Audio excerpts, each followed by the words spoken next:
Hello everyone, welcome to English Shorthand classes. Exercise 26. Get ready for the dictation. Start. Even after the decision of this court in the state of Madras versus Gannon Dunkerley and Company Limited, it was quite possible that where a contract entered into in connection with the construction of a building consisted of two parts, namely one part relating to the sale of materials used in the construction of the building by the contractor to the person who had assigned the contract, and another part dealing with the supply of labor and services. Sales tax was leviable on the goods which were agreed to be sold under the first part, but sales tax could not be levied when the contract in question was a single and indivisible works contract. After the 46th Amendment, the works contract, which was an indivisible one, is by a legal fiction altered into a contract which is divisible into one for sale of goods and the other for supply of labor and services. After the 46th Amendment, it has become possible for the states to levy sales tax on the value of goods involved in a works contract in the same way in which the sales tax was leviable on the price of the goods and materials supplied in a building contract which had been entered into in two distinct and separate parts as stated above.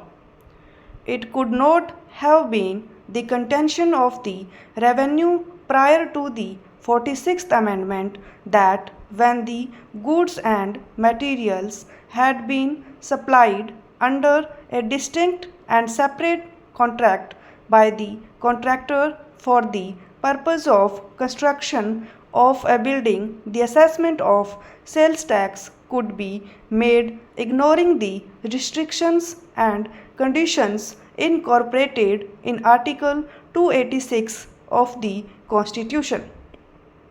If that was the position, can the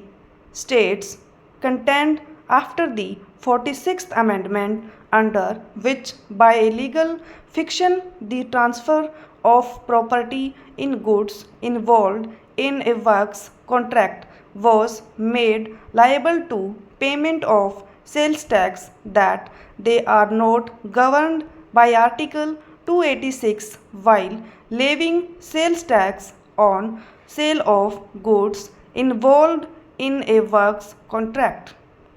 They cannot do so. When the law creates a legal fiction, such fiction should be carried to its logical end.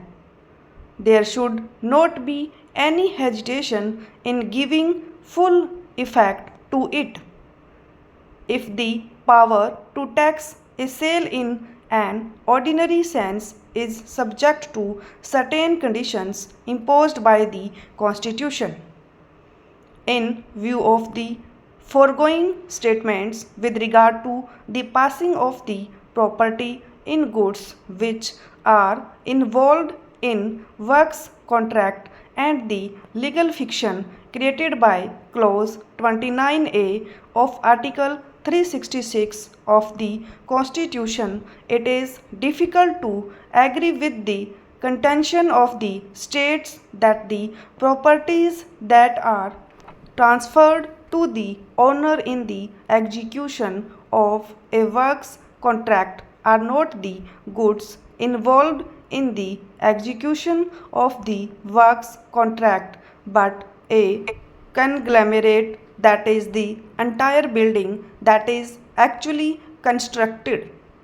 After the 46th Amendment, it is not possible to exceed to the plea of the states that what is transferred in a works contract is the right in the immovable property. We are surprised at the attitude of the states which have put forward the plea that on the passing of the 46th Amendment, the Constitution had conferred on the states a larger freedom than what they had before in regard to their power to levy sales tax under entry 54 of the state list. The 46th Amendment does no more than making it possible for the states to levy sales tax on the price of goods and materials used in works contracts as if there was a sale of such goods and materials. We do not accept the argument that subclause B of Article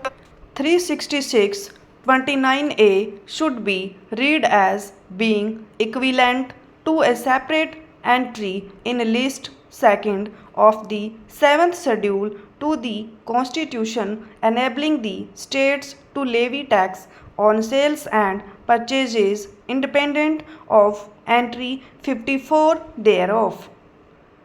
As the Constitution exists today, the power of the states to levy taxes on sales and purchases of goods, including the deemed sales and purchases of goods under Clause 29A of Article 366, is to be found only in Entry 54 and not outside it.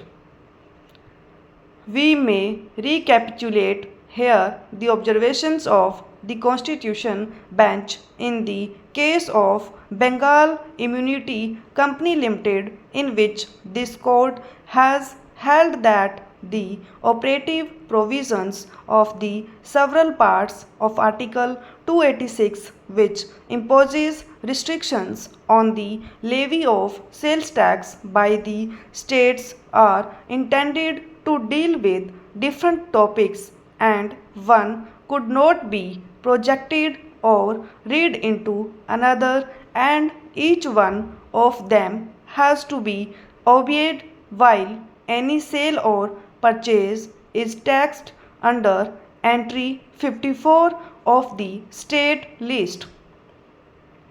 Thus, this court in Builders Association clarified that the power